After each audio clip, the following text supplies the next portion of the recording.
오늘도 드로잉을 하나 하고 있는데요. 오늘 제가 생각해 보는 거는 통념에 대해서 지금 생각을 해보고 있는데요. 그 통념이라고 하는 거는 사전을 찾아보면은 일반적으로 알고 있는, 일반적으로 널리 통하는 개념, 비슷한 말로는 보통 지식, 상식, 일반, 논 이렇게 나와 있고요. 그리고 명사로 또 하나가 있는데 통념이라고는 아플 통자를 써가지고 몹시 아프게 생각함 이렇게 써 있더라고요. 근데 지식 이내에 보면은 통념에 관한 질문 중에 통념은 인간은 흔히 망각의 동물이라고 한다가 해당되나요? 라고 이렇게 누가 물어본 게 있어요. 이 용어의 단어가 뭐 뜻을 분명하게 밝혀주고 설명하는 것이라고 생각하면 되는데, 정의는. 한데 통념의 정의는 같은 말이 아니죠. 의미하고 뭐 정의하고는 다른 거잖아요. 그래서 제가 왜 이런 말을 꺼냈냐면, 요즘 이제 실수를 좀 많이 하거든요. 그러니까 흔히 내가 알고 있는 상식 때문에, 어제 제가 삼청동에 후배 전시를 갔었는데 화요일이거든요. 어제가 문이 닫혀 있는 거예요. 화랑 문이. 마침 직원이 나와 있길래 아니 전시가 벌써 끝났냐고 그랬더니 5일 전시를 했다고 그러더라고요. 그럼 5일 전시면 보통 7일인데 5일 전시를 했으니까 벌써 철수를 한 거죠. 물론 제가 뭐 브로셔나 아니면 초청장을 제대로 확인하고 갔어야 되는데, 한 번 들었던 그 기억으로 제가 찾아간 거죠. 결국은 못 봤어요.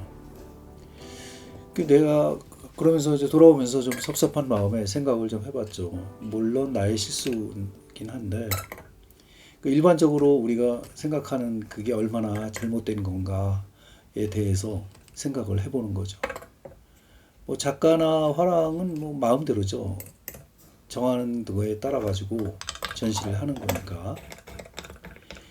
그래서 뭐 내내 생각을 하면서 돌아왔는데, 그러면은 예술에서도 어떤 그런 게 이 통념적인 그런 게 있지 않을까, 이런 생각을 하게 되는 거예요.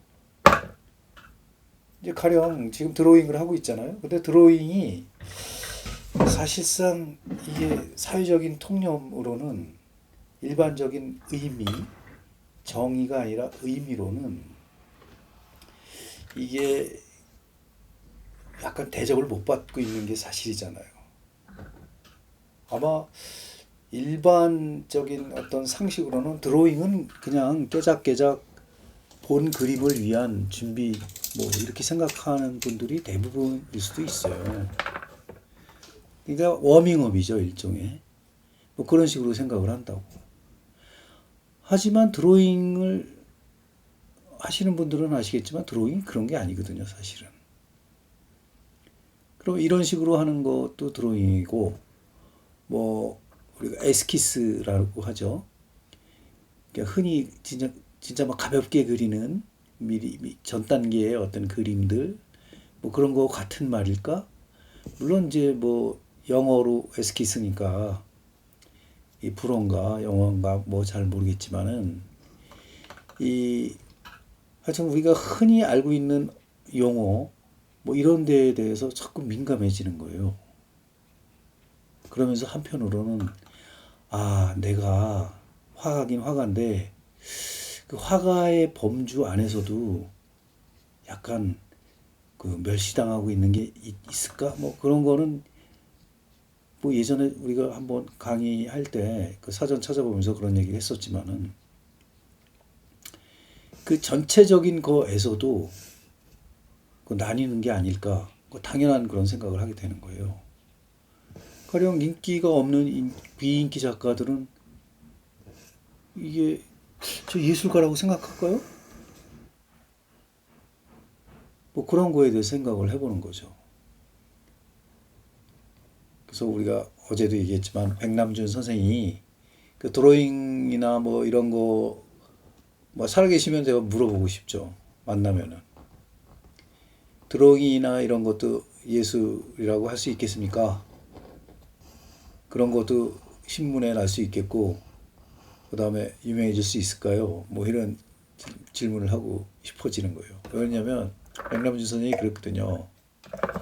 예술은 사기고 그 다음에 1년에 한 번이라도 한 줄이라도 신문기사에 나오지 않으면은 예술가가 아니다. 뭐 이렇게 말씀을 하셨거든요. 그리고 그게 뭐 사실 우스갯소리로 말씀하신 건 아닌 것 같아요. 뭐 여러 가지 그 자기 그 정황을 잘 생각하시면서 말씀하신 건데 이 사람마다 다 다르잖아요. 살아가는 게. 그다음에 행동도 다르고 그렇단 말이에요. 근데 우리가 흔히 예술가, 아티스트라고 하면은 잘못 알고 있는 게 많죠. 예술가는 우리가 그 사전에 나와 있듯이 그냥 이상한 사람이에요. 말하자면은. 뭐 굉장히 그 남들이 하지 말라는 짓 많이 하면서 그다음에 어려운 생활이 어려워도 꾹꾹 참아가면서 그렇게 하는 거라고 이렇게 그 사전에 써 있잖아요. 정말이에요. 한번 여러분들도 그 네이버 같은데 한번 화가라고 한번 쳐보세요. 그러면 사전에 백과에 백과에 어떻게 나오나를 한번 쳐보시면 굉장히 또 흥미로운 그런 글귀를 발견할 수 있는데 이 드로잉이 그래요. 사실 제가 좀 범위를 좀 얘기하면서 조금씩 넓혀 보겠지만은 이 드로잉이 그림에서 대접을 못 받는 거는 사실이에요. 근데 그렇게 생각하면 안 되는 걸 저는 언제 깨달았냐면은 제가 이제 공부하러 파리에 갔을 때 그 에콜 데 보자르라는 예전에 이제 왕립미술학교였는데 그 전신이 왕립미술학교죠, 물론. 이제 뭐 왕립미술학교라는 데서 약간의 그 이 자본주의 냄새가 나죠. 이제 그 왕권이라든가 봉건주의라든가 뭐 여러 가지 이 왕을 위해서 존재하던 그 예술이 너무 많았거든요. 뭐 그런 데서 아, 더 저렇게 이 권력자라든가 어떤 높은 사람들을 비를 맞춰주는 그다음에 그런 쪽으로 이렇게 할 일이 많을 것 같은 그런 냄새가 나죠. 살짝 왕립 그러니까 아니면 좋은 의미로 뭐 받아들일 수도 있겠죠. 예술가들을 폭넓게 받아들여 가지고 이 사회적으로 이 좋은 그 작가로 사람으로 키운다 뭐 이런 의미에서 그 미술학교의 어떤 그런 개념으로 생각할 수도 있었겠죠. 하여튼 이렇게 좀 삐딱하니 생각을 하면은 여러 가지 그 어떤 생각에 잠기게 된다고요. 그래서 드로잉이 왜 대단한 거냐, 뭐 대단한 거냐라고 하기보다는 왜 무시하면 안 되느냐를 뭐 얘기하려고 그러다가 이제 그런 얘기가 나온 건데 이 드로잉 학과가 따로 있어요. 그 순수 미술학교에 파인아트에. 그러니까 에꼴 데 보자르 하면은 보라는 게 그 아름답다는 말이고 이 그 일종의 순수 같은 뜻이에요. 보자르 그러면 순수 예술 그런 건데 이 예술의 범주에 반드시 들어가니까 드로잉 학과를 따로 뽑겠죠?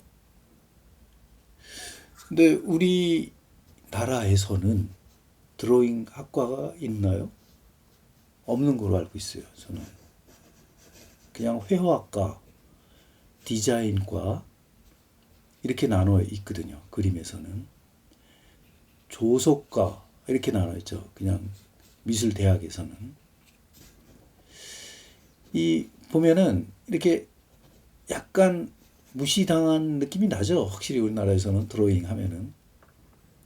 이게 바로 우리가 제가 말씀드리고 싶은 사회적 통념이에요. 그 예술의 범주에 들지 않으니까 이 계통으로 하는 거를 무시하는 거예요. 약간 아래로 보는 거지, 자꾸. 그 예전에 흔히 우리 선배님들도 그랬지만 사실 드로잉식으로 하는 그림들이 많잖아요. 만화도 있겠고, 그다음에 디자인도 있겠고, 여러 가지 많이 있단 말이에요.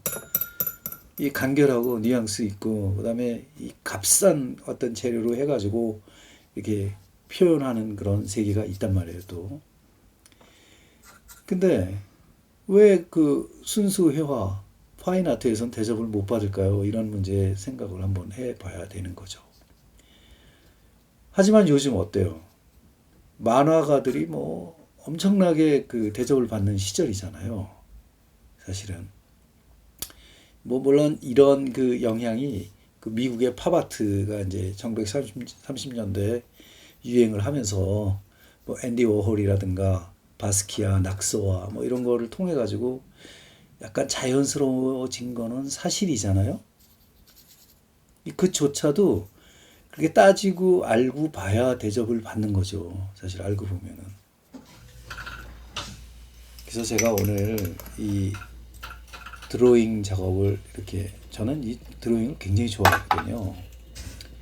이 물론 돈이 없을 때도 할 수 있는 거고 뭐 돈이 없을 때 이 펜뿐이 아니라 그 연필로도 할 수 있고 뭐 수채화로도 할 수 있고 여러 가지 그 그냥 가볍게 하는 그 어떤 스케치 뭐 이런 드로잉을 얼마든지 그 즐길 수가 있거든요.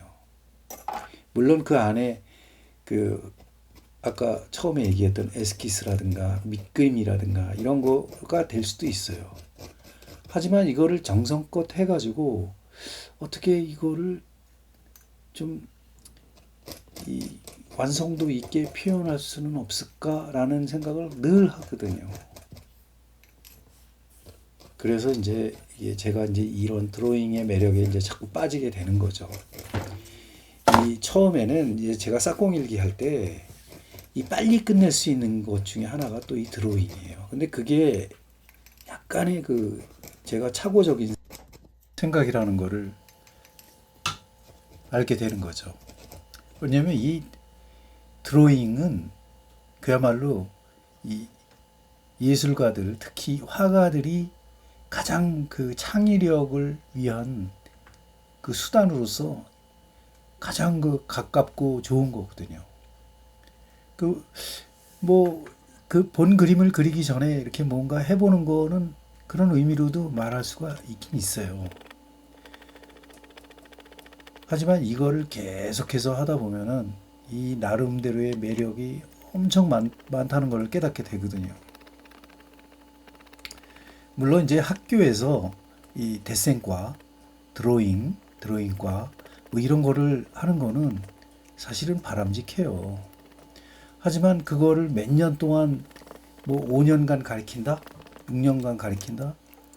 뭐 그러지는 않아요. 뭐 대생과를 내가 이제 몰래는 아니고 이제 친구들을 만나러 이제 대생과에 가보면은 그 유명한 선생님들 밑에 그 문화에서 뭐 배우는 게 거의 다 비슷하거든요. 뭐 회화적인 그 어떤 재료라든가 뭐, 뭐 과목도 비슷비슷해요.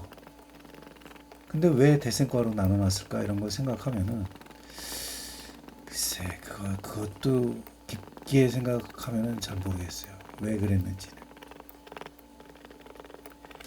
그래서 뭐 이제 제가 왜 이런 말을 오늘 이렇게 하냐면은 이 드로잉이라고 해가지고 가볍게 보면 안 된다는 거죠. 그렇다고 해가지고 제가 지금 엄청나게 드로잉이 어렵습니다. 뭐 이런 말을 또 하려고 그러는 게 아니에요. 뭐 드로잉만큼 가볍게 시작하면은 가볍게 보는 게 맞는 거잖아요. 괜히 왜 무겁게 얘기해가지고 드로잉 해가면서 이 말을 갖다 어렵게 하느냐. 뭐 이런 또 말이 나올 수도 있는 거잖아요.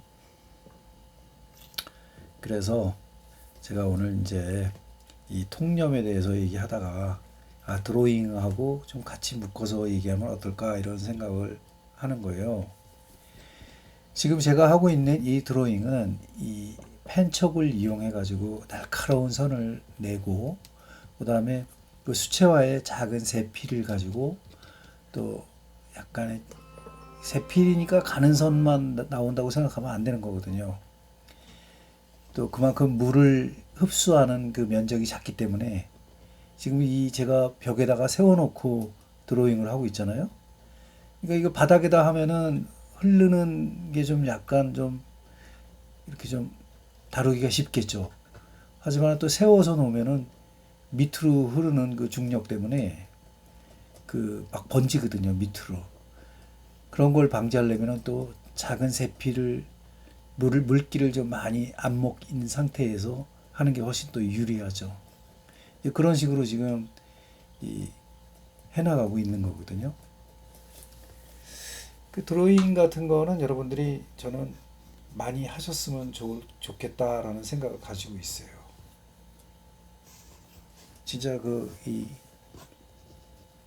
다른 분들이 말씀하는 것처럼 이 창의력, 그다음에 이 상상, 모든 거를 갖다가 즉시 빠른 속도로 이렇게 좀 표현할 수 있다는 거, 이런 거에 대해서 진짜 장점이 많거든요.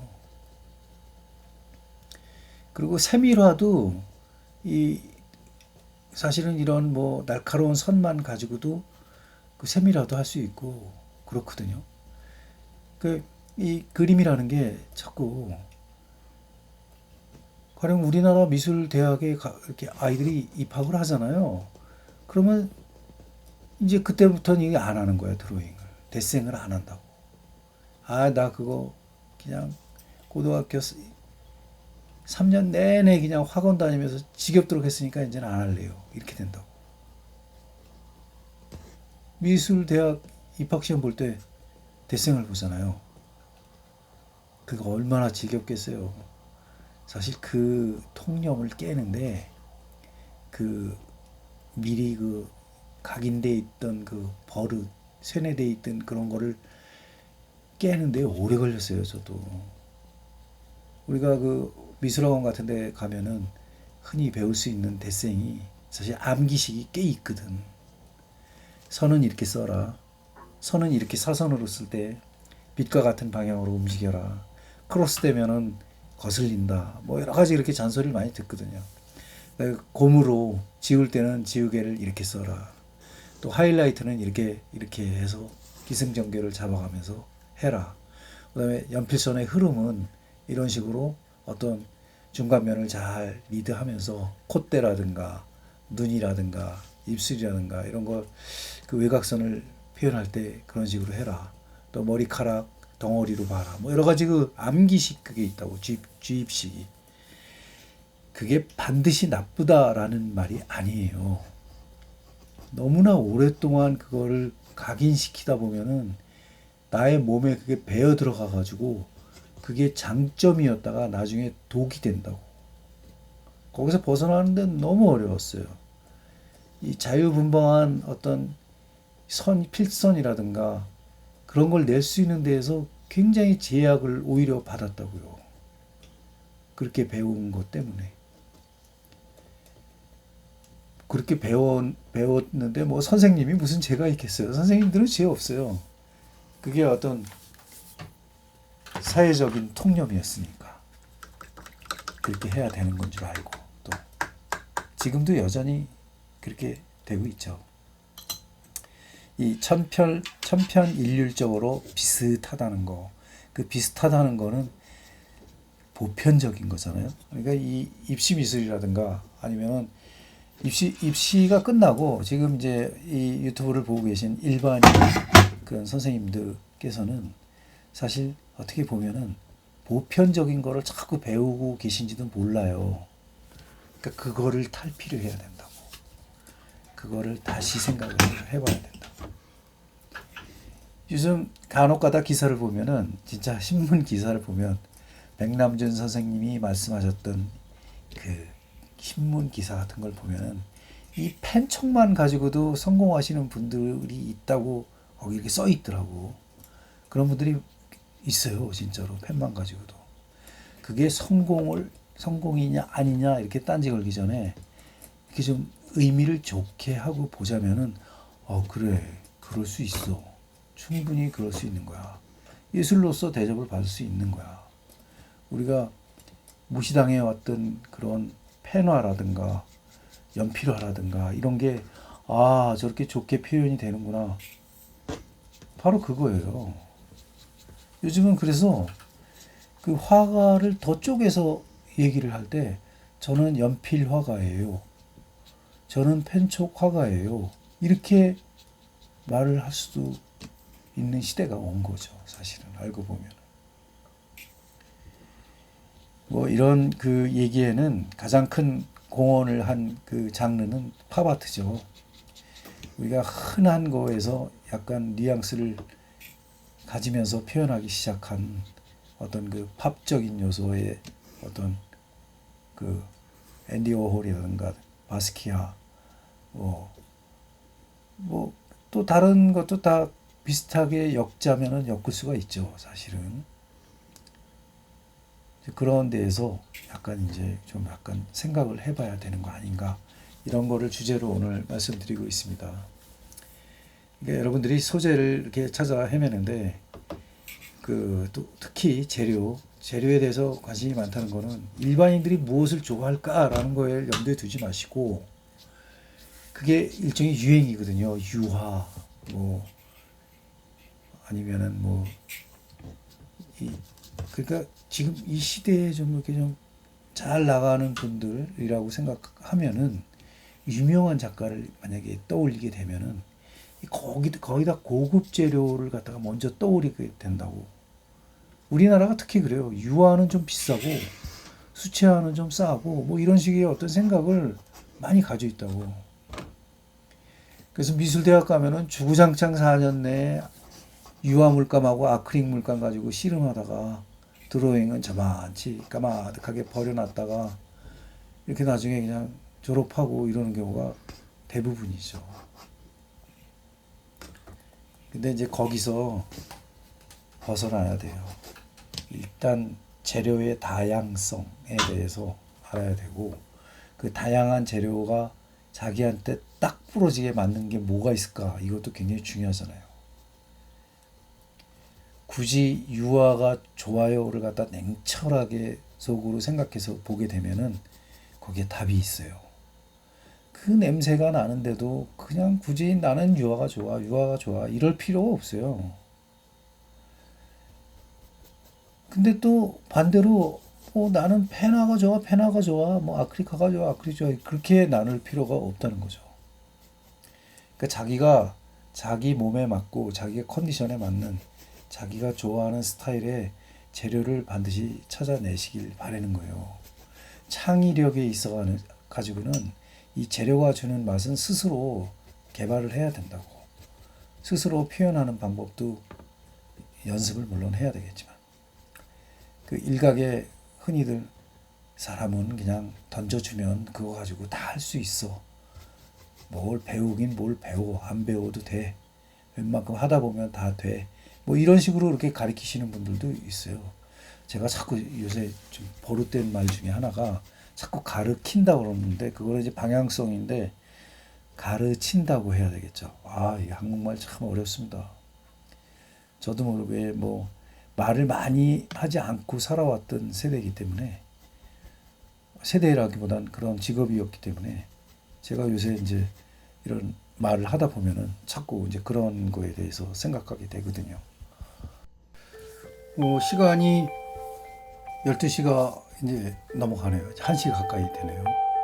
자, 오늘은 여기서 이제 마무리하고 제가 오늘 얘기했던 그 통념적인 거 이거에 대해서는 제가 좀 정리해서 다시 말씀드릴 게 있을 것 같아요. 자꾸 이제 이야기거리라는 거는 이제 제가 하다 보면은 자꾸 생겨났거든요. 그 다음 그 어떤 이 뭐 작품을 좀 보여드리면서 말씀드리도록 할게요.